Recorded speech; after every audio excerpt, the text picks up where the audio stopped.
امریکی صدر Donald Trump کو غزہ میں امن اور حماس کو غیر مسلح کرنے کی فکر کھائی جا رہی ہے۔ فلسطینیوں کی نسل کشی اور جنگ بندی کے لیے اقوام متحدہ نے 8 قراردادیں پاس کیں، 8 کو امریکہ نے ویٹو کیا۔ انٹرنیشنل کورٹ آف جسٹس نے اسرائیلی وزیر اعظم کے خلاف گرفتاری وارنٹ جاری کیے، لیکن صدر ٹرمپ نے عدالت کے احکامات کی تصحیح کی اور نیتن یاہو کو گرفتار کرنے کے بجائے اس کے ساتھ واشنگٹن میں میٹنگ کرتا ہے۔ اسرائیل نے ہزاروں فلسطینیوں کو شہید کیا، اس میں معصوم بچے بھی تھے۔ لاکھوں ٹن بارود گرا کر غزہ کو مٹی کا ڈھیر بنا دیا۔ دہشت گرد حماس نہیں بلکہ اسرائیل ہے۔ ہر کوئی چاہتا ہے کہ غزہ میں امن ہو، لیکن اس امن کے لیے اقوام متحدہ کی پاس کردہ قرارداد پر عمل کیوں نہیں کیا جاتا؟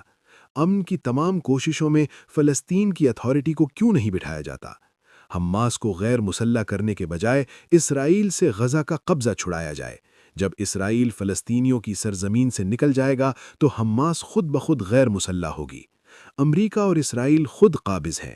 یہ امن بورڈ کا ڈرامہ رچا کر فلسطینیوں کو بے دخل کر کے خود قبضہ جمانا چاہتے ہیں۔ غزہ میں تبھی امن ممکن ہے جب فلسطینیوں کی رائے اور حق خود مختاری کا احترام کیا جائے۔